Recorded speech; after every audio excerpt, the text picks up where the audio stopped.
Ya, Assalamualaikum warahmatullahi wabarakatuh. Waalaikumsalam warahmatullahi wabarakatuh.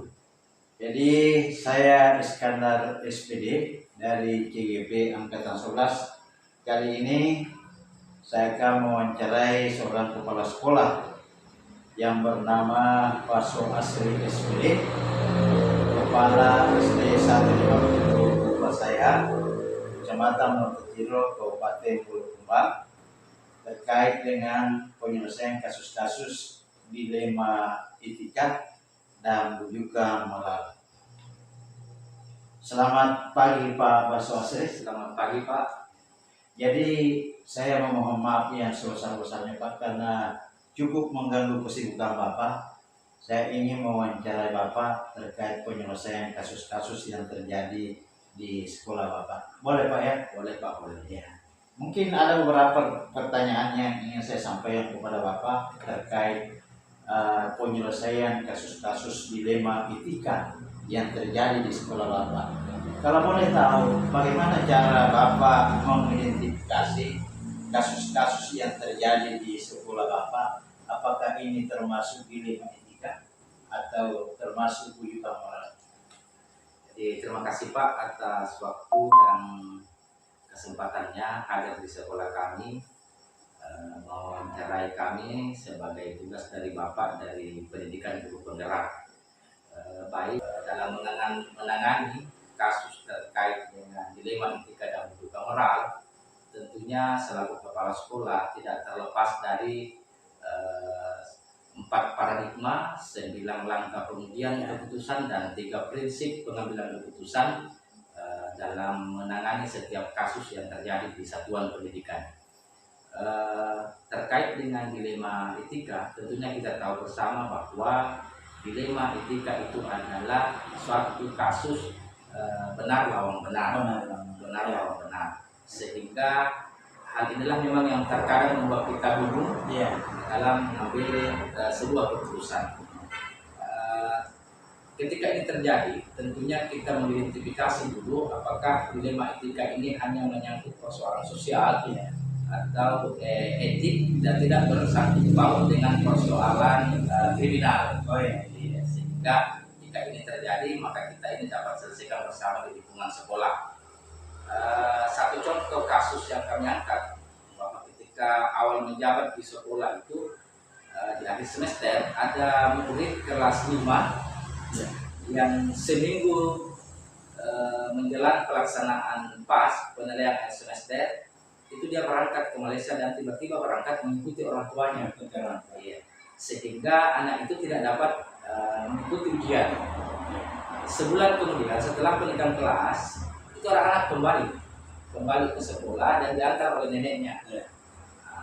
Selaku pihak sekolah tentunya kami tidak tinggal diam dengan ini. Artinya kita pihak sekolah selalu peduli dengan apa yang terjadi pada anak didik kita, sehingga kami memanggil wali kelas untuk mengadakan rapat bersama dengan wali kelas yang lain dan semua stakeholder yang ada di sekolah atas anak-anak yang meninggalkan sekolah ini pada saat ujian semester. Jadi di sini Pak, langkah yang kami lakukan, yang pertama adalah tentunya kami telah melakukan identifikasi, yang kedua yakni melakukan bedah kasus ini dengan meminta kepada wali kelas apakah wali kelas yang lain sepakat maka kita berikan soal semester, soal semester yang telah lalu.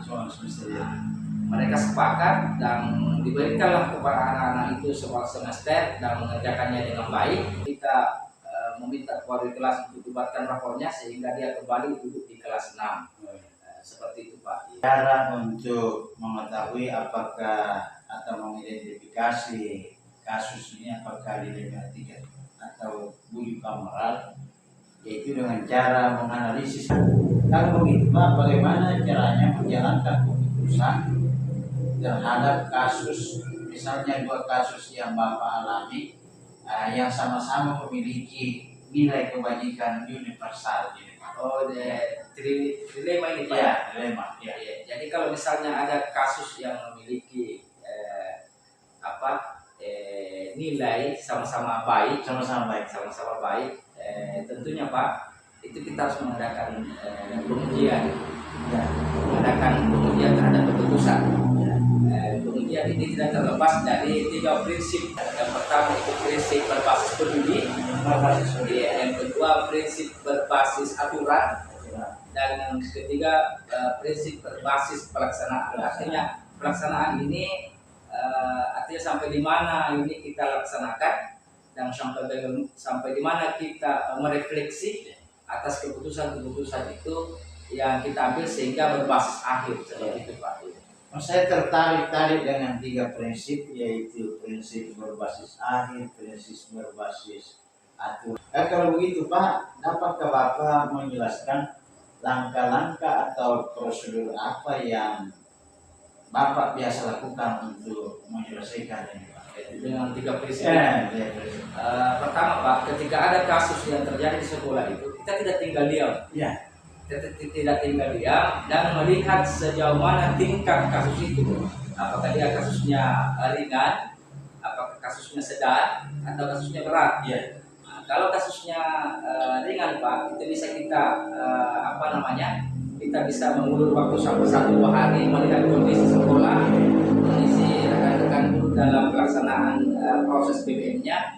Kemudian kalau misalnya sedang, kita memang langsung mengadakan rapat dengan wali kelas, setiap wali kelas bersama dengan tenaga pendidikan lainnya. Kemudian kalau misalnya kasus berapa, kita libatkan memang pihak luar dari komite sekolah, kepala dusun. Artinya berkolaborasi. Ya. Kemudian dengan 3 prinsip ini, tadi saya katakan bahwa kita tidak tinggal diam. Berarti artinya berbasis peduli ini kita memang ada rasa peduli. Jangan ada kasus yang mandek di sekolah, jangan ada yang tertinggal. Kemudian yang kedua berbasis proses, artinya kita memang proses secepatnya. Dan yang ketiga yaitu berbasis akhir, artinya semua kasus ini kita harus selesaikan dengan baik tanpa ada kendala, tanpa ada fitnah dari luar lingkungan sekolah. Oleh itu kami selalu berkolaborasi atas hal ini. Lalu luar biasa apa yang dilakukan Pak Mas selaku kepala sekolah, mengambil langkah-langkah yaitu dengan 3 prinsip, 4 paradigma, dan 9 langkah pengambilan keputusan. Kalau begitu Pak, saya juga ingin tahu hal-hal apa saja yang selama ini yang Bapak anggap paling efektif dalam pengambilan keputusan pada kasus-kasus dilema etika ini.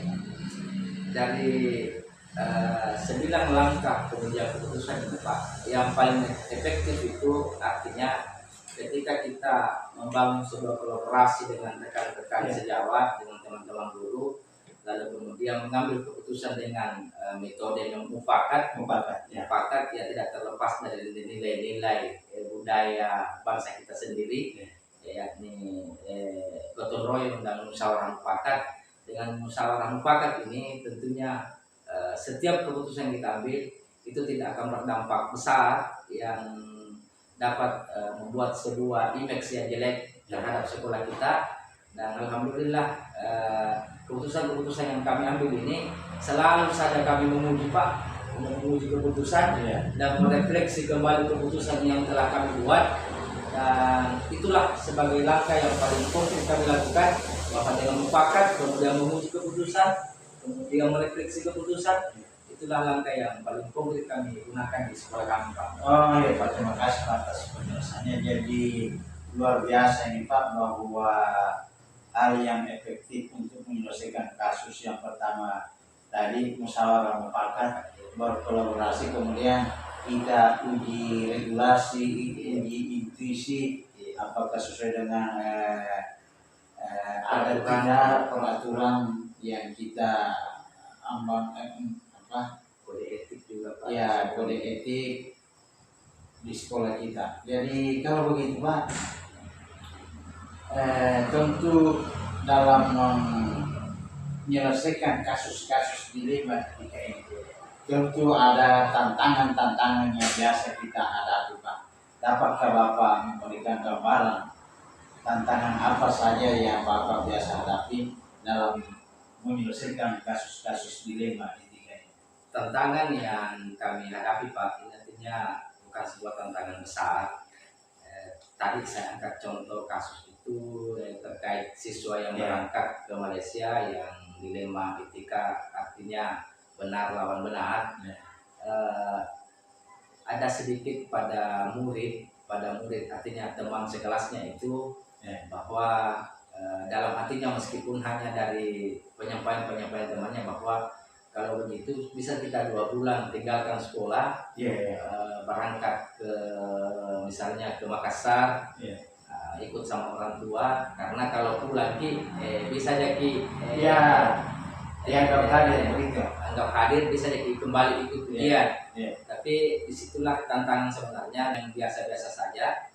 Dan ini terjadi karena bukan unsur kesengajaan dari murid itu sendiri, karena memang dia dipaksa oleh orang tuanya untuk ke Malaysia, dan ketika sampai di Malaysia orang tuanya ada sedikit clash dengan pasangannya sehingga dia dikembalikan Pak. Jadi artinya tantangannya itu tidak hanya di tingkat siswa saja, tapi kalau di tingkat teman-teman rekan sejauh itu tidak ada Pak. Saya kira paham semua tentang aturan dan domain dalam pendidikan. Selanjutnya saya juga ingin menggali dari Bapak terkait penyelesaian kasus ini.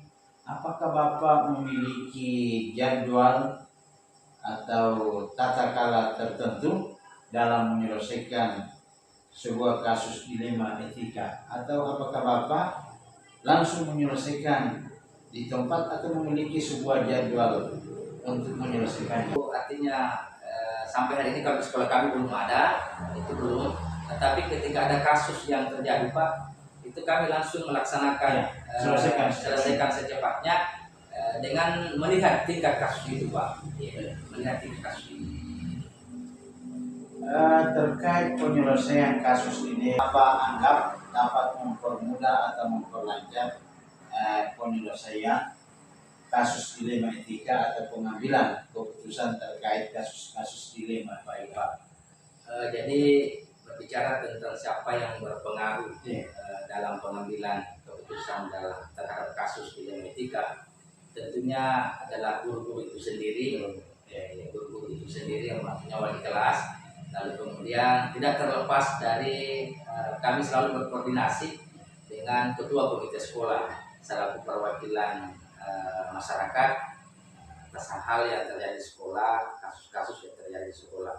Dan komite sekolah itu adalah merupakan sebuah tokoh pendidikan, tokoh masyarakat di lingkungan sekolah kami, sehingga dalam membuat sebuah keputusan, dalam membuat sebuah kebijakan terkait sebuah kasus ini, itu tidak ada satu permasalahan. Alhamdulillah semua baik-baik saja Pak. Jadi yang selama ini yang Bapak anggap katakanlah berjasa dalam membantu Bapak dalam menyelesaikan komite adalah berkolaborasi dengan ketua komite dan juga seluruh dan tenaga kependidikan di sekolah. Kemudian dari semua yang Bapak sampaikan ini, yang Bapak pernah alami terkait penyelesaian kasus dilema etika ini, tentu ada sebuah pembelajaran yang kita dapatkan dari penyelesaian kasus ini, atau pengalaman dalam menyelesaikan kasus ini. Pembelajaran seperti apa yang Bapak dapatkan dalam menyelesaikan kasus ini kira-kira? Jadi pembelajaran yang kami dapatkan dari kasus yang terjadi di sekolah, bahwa tidak ada masalah yang tidak ada jalan keluarnya.